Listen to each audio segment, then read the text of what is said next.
Welcome back, everybody. I hope you're doing well. David back with you for Module 3. Now we're heading towards the case study, and this case study will apply a lot of the theory that we've been looking at. Well, there's one element of theory that's in Module 3 that's very important, actually, which is the ESG, guys, the environmental and social, not so much on the governance.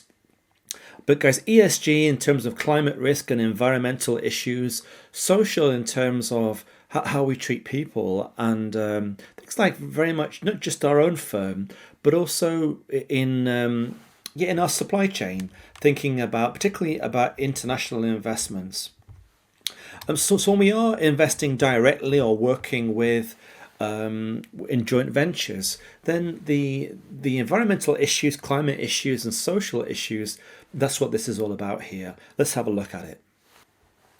Okay, so we start off our journey just by focusing on really the case study. Now the case study will incorporate some of these issues. Remember the context for everything we're doing here in terms of the case study. The context is that we're going to be investing long term, and it's going to be a fictitious sovereign wealth fund. And this will be a direct investment in some private equity and also in infrastructure as well. And so the relevance of climate risk, environmental issues, and then the social aspects coming in is going to be in the due diligence information that you're going to be analysing, and we're going to be expected to recognise some of these issues. Now, the first concept, guys, principles for responsible investing, this dates back to United Nations backed initiative called the PRI, the Principles for Responsible Investing. Now, it's a voluntary framework for institutional investors. Maybe it's something, if you're already involved in on the buy side, it's quite likely that you've already come across it. But for the exam, make sure everyone's aware of this. If you are a portfolio owner, so if you're a portfolio investor, this is encouraging active ownership. Let's talk about this. Now, being an active owner here is very much thinking about the responsibility for engaging with portfolio firms over their plans. And the plans that we're talking about here are transition plans. Let's talk about transition plans. So the number of firms out there, certain sectors heavily reliant upon fossil fuels. The transition over to a zero carbon economy is a big deal, guys. It's having a lot of focus. That industries, sectors, firms, technology that used to be viable in business plans will over time no longer be viable.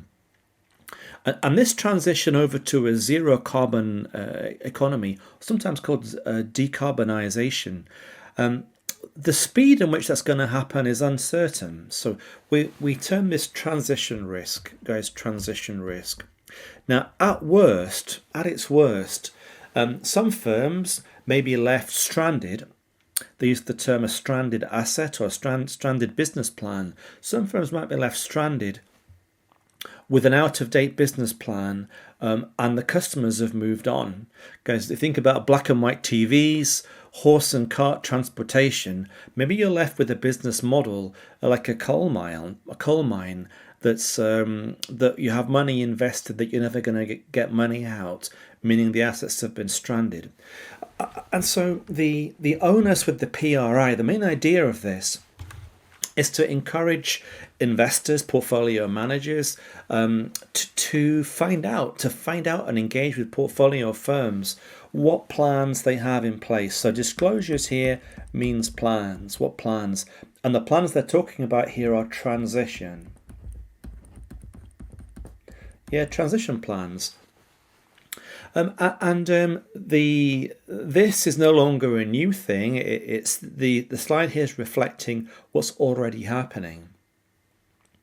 Now, so some examples here that are all around, just like the move to electric vehicles away from, from looking at gasoline and petrol, for example. When you look at the technology in terms of battery technology, improving all the time. The idea of commercial fleets of trucks that are maybe hybrid powered rather than purely relying on fossil fuels alone. When we think about large investors, we often use the term universal owners. I think about a large pension fund, for example. Now, a large, well-diversified pension fund, is going to have holdings across all the sectors, and this has a particular relevance when you think about ESG exposures. And what we're talking about here is for every polluter, for every firm that's cutting costs and polluting the environment, you've probably got a firm that is doing its best to make changes, doing its best to improve the environment. For example, a firm that's polluting rivers, you often have firms or sectors requiring the water in those rivers, perhaps for some of their processes. So the idea of a universal owner here is that you're going to have positive or negative externalities. So some of the firms in your portfolio are kind of helping the environment, and some of the firms in your portfolio could well have negative effects as well. Because your portfolio reflects the wider economy, the wider economy as a whole. And so the message to these big portfolios and big pension plans, for example, and large owners, is that by making improvements in best practices, by making improvements heading towards a cleaner, greener environment, it's actually going to help the whole economy, and it's going to help these large owners as well. So universal owners, you're kind of getting both the good firms and the bad firms as far as ESG goes anyway. Now let's kick off with the environmental factors. Now for our exam, the case study that appears in the final module I mentioned already has quite a bit of due diligence information. And what you're looking for here, and we'll see, embedded in the case are a number of important clues. I'll pick up on a couple to look out for here. Number one, look out for pollution. And especially important will be international investments. These two investments in the case study, they are international investments. And that means that the local laws, the local regulation, the local jurisdictions, you're going to have to check. You're going to have to check what they might be as far as firms that are blatantly polluting, whether it might be air, the water. You'll have to have a good check over. And now the impact of that, if you are polluting, that there can be two main ideas coming in. And for this, number one, you've got the financial impacts of that. As an example, what struck me was the BP oil spill. This was 2010 now, the infamous Deepwater Horizon oil spill. It wasn't actually BP directly; it was one of their subcontractors. And the cleanup, the fines, the cost of that, the environmental damage was significant, 65 billion there. So if you are negligent in treating the environment, whether it might be water, air, then financial impact could be enormous. And then of course you've got the reputational damage on top as well. Either through something that we've done, being a direct failure or negligent act, for example, I've called that a direct association, or also in terms of the connections or network of distribution of suppliers that we have, sometimes called the supply or value chain.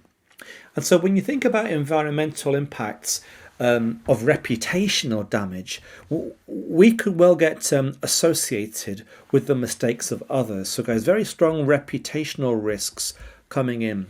And when you think about Nike and Adidas, some of the famous manufacturers, particularly if you've outsourced perhaps to more developing countries, less developed countries, where they don't have the same environmental laws or protections, being associated with those kind of practices could be extremely damaging.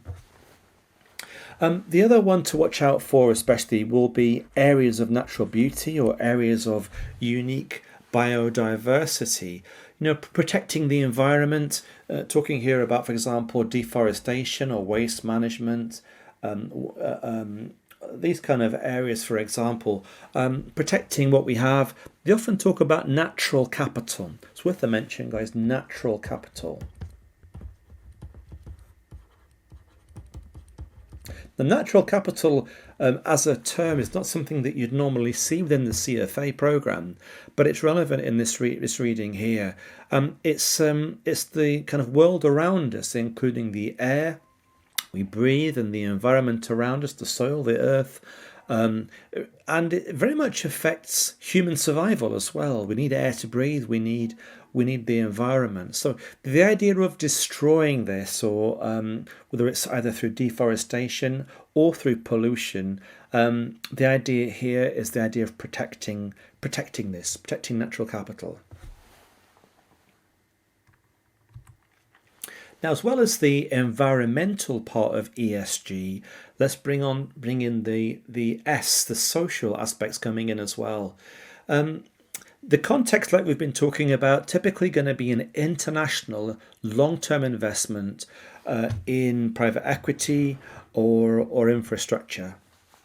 And a lot of the investments we're going to see are often in less developed countries, developing countries, where the main goal is cutting costs, third party administration, third party ventures, if you like, outsourcing. And the challenge of well, are you exploiting the workers? What kind of human rights are they getting? What kind of working conditions are they getting?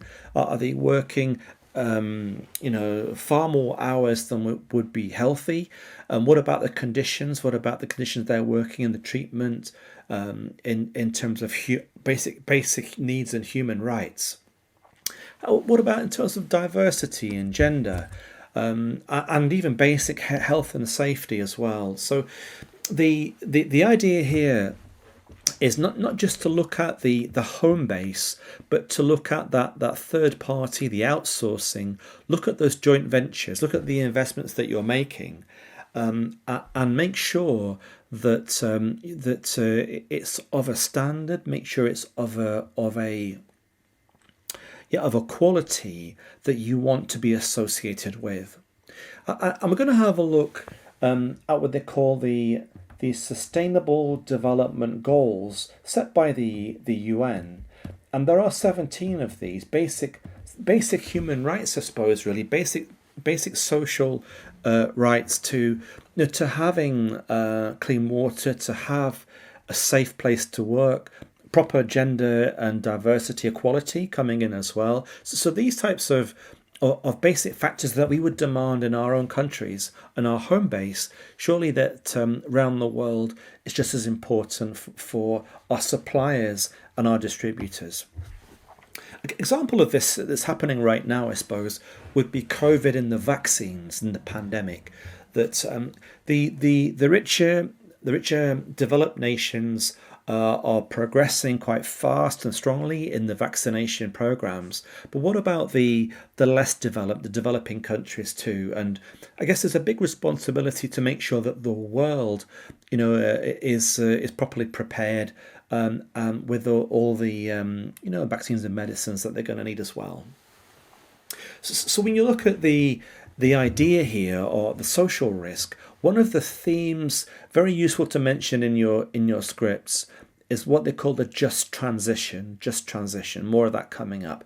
It's the idea that if you have an operation abroad, particularly in a developing country, that you are fair, treat local people fairly and justly in the way that you set up your operations.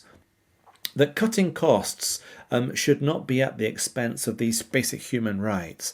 Now, if you fail to do this, then again, the direct association of your operations, or also in the supply chains, whether it might be your distributors or your third-party partnerships, that's gonna come back and hit you.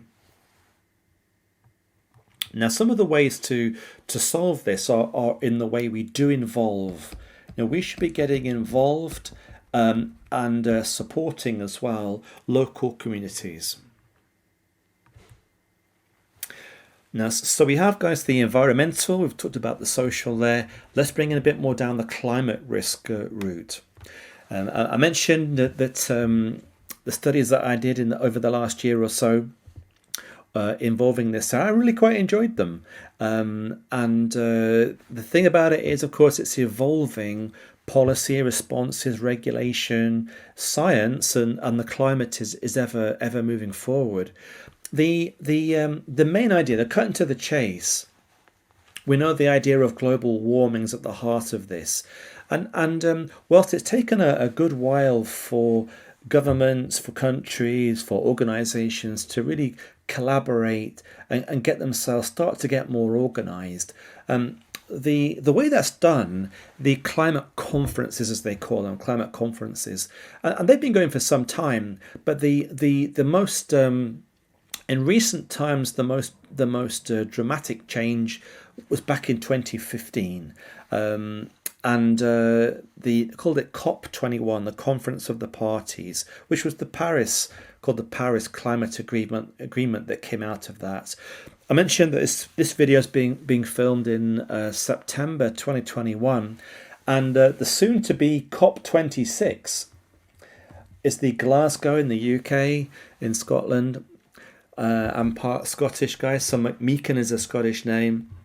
Yeah, and I've lived in Scotland myself for some time as well. So they're quite exciting for Scotland, quite exciting for the UK, for Europe. The COP26 is in November, coming up in a couple of months' time. So the goal that was agreed, the target, the goal, the objective at the 2015 Paris Climate Conference was to try and limit global warming to 2 degrees, plus 2 degrees. Now, notice they haven't been able to stop global warming, but to try and constrain it to 2 degrees. We'll take the cooperation and take the agreement, to take the change, if you like, change in behaviours of us all, to make that happen. Now, whilst that was the stated objective that was agreed, the aspirational target at that time was 1.5 degrees, limited to 1.5. Now, the way it's going to happen, the way that the countries contribute here are called NDCs. I put this in here just to add a bit more detail. Nationally determined contributions. These are not obligations. What they are voluntary pledges to reduce carbon emissions. So guys, what we do now, affecting the climate in years to come.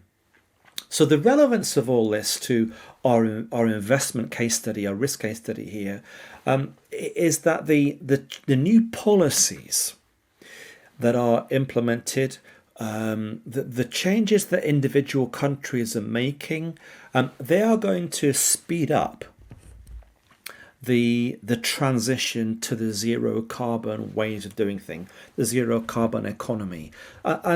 This transition is uncertain. We know it's going to happen at some point, but we don't know the speed it's going to happen. Give you a quick example here in the UK. It's been announced that all new cars need to have an electric power, and the date in the future, something like 2030, some of these new policy rules are coming in. So all new car manufacturers having to transition to the new regulations, and the impact as a portfolio manager, guys, as an investment manager, on sectors, sectors heavily reliant upon fossil fuels, and the impact as well on individual firms in our portfolio assets. So, okay, that's what's going on as far as the context, the different parts of the world, different speeds, different policy responses. But there is this view here called the inevitable policy response. There is this project that suggests that this transition will be inevitable. It's inevitable. What's uncertain will be the timing. And what they're suggesting here within this project, is that the more that countries, organisations get on board about climate risk, the more inevitable that a faster response will have to happen. So to make these changes, to meet these targets, they're going to have to act faster. Now, what does that mean for investment management firms? Well, go back to our first slide. It's talking about the principles for responsible investing, requiring and asking for more engagement with portfolio firms to better understand their transition plans. Now, firms that have plans in place may be able to adapt to the new ways of working. Firms that don't have plans in place are unlikely to be held in the portfolio. Once that's clear, people are going to start to move away to the firms that are better prepared. When we talk about climate risks, then there are two main risks. The first one here is transition risk, and the second one we're going to look at is physical risk, physical climate risk. Here we have our transition risk. And in a nutshell, picking up on our last slide, being too slow, guys, too slow or unable to transition to this new world. Now, if you think back in time, way before our time, perhaps to horse-drawn forms of transportation, the transition to the motor vehicle, that was years and years ago, right? So here the transition away from fossil fuels, away from that motor vehicle to, for example, electric vehicles, that's already started. And transitioning away from fossil fuels, transitioning away from outdated business models. Now, a very interesting term here is being stranded. If you're a coal mine that's no longer operational, that whether it might be local laws and regulations don't permit that to remain open, whether it's customers have moved away, market sentiment's moved away as well. So if you're unable to embrace the future and embrace the new technologies, guys, you're going to get left behind. Now, when we talk about climate risk on the left, yes, there are climate risks of being left behind, but what about also the climate opportunities?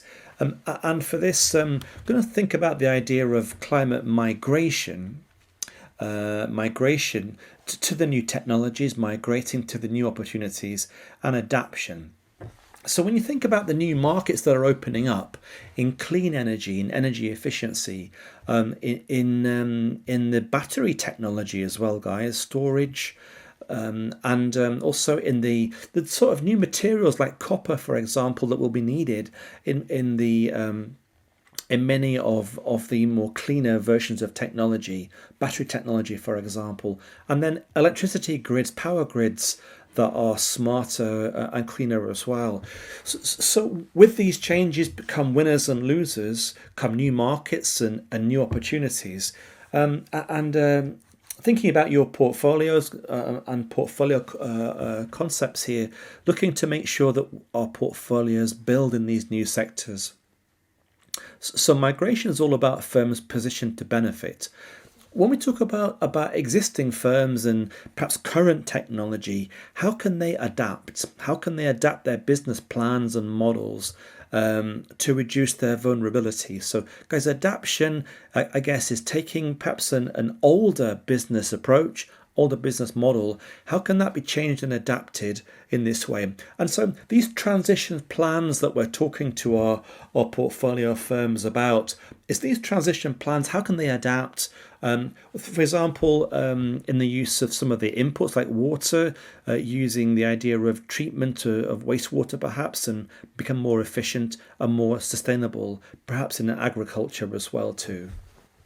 So, so to avoid being left behind, the regulation we've talked about, the Paris Agreement, guys, talked about the Glasgow Climate Conference coming in 2021, that regulation and taxes are on the rise. These are going to, over time, force sectors and firms away from fossil fuels into the newer, cleaner technology ways of doing things. One of the big drivers, though, of change are our customers. And this idea of customers kind of shift in demand. Okay, guys, a shift in demand. Oftentimes it might be triggered by something like we've seen recently in terms of a pandemic. I mean, the shift to online, for example, forcing us to change. So the question about transition, how fast will it happen, is uncertain. But it could be that it's much more abrupt. If it is quite abrupt, then that could be quite damaging to those firms who have yet to move over to a new business model. Now, when we talk about global warming and climate risk factors, we've got a number of key ones here. One of which, guys, being, let's talk about the different types of effects of climate change. We've got two main types of effects of climate change. The first one are one-off weather events. Now, in hitting the headlines in 2021, there have been quite a few of these, whether it's talking about flooding, Germany and New York, picking up on some of these heat waves, hurricanes, wildfires, lots of examples of this around the world. And according to the science, the frequency and the severity of these one-off weather events is increasing. All right, so again, the frequency and severity is increasing.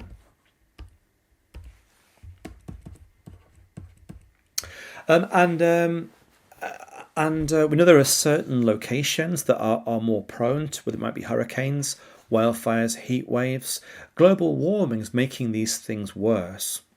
Number two, the idea of gradual effects rather than one-off effects, the idea of gradual effects. So we're talking about sea level rise, we're talking about temperature rises as well. Now, of course, if you're a coastal, if you have assets in your portfolio in coastal locations, or in particularly temperate warm locations, then you have higher risk factors. And so the location and temperature and insurability of your portfolio assets brings in some new risk factors. Do portfolio managers currently collect this kind of data? Now, one of the important things to realize, guys, here is that your time horizons in the case study we're going to look at will be long time horizons, long-term investments.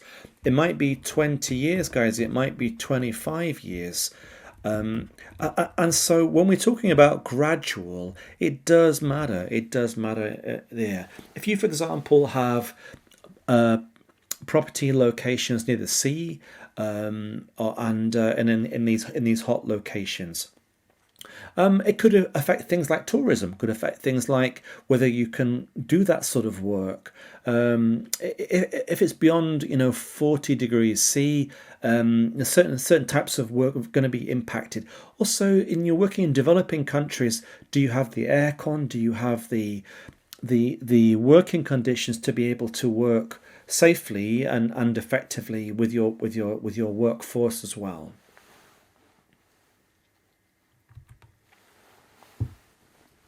Now, as far as meeting the challenges of climate risk, mentioned a couple of useful things to think about in your answers.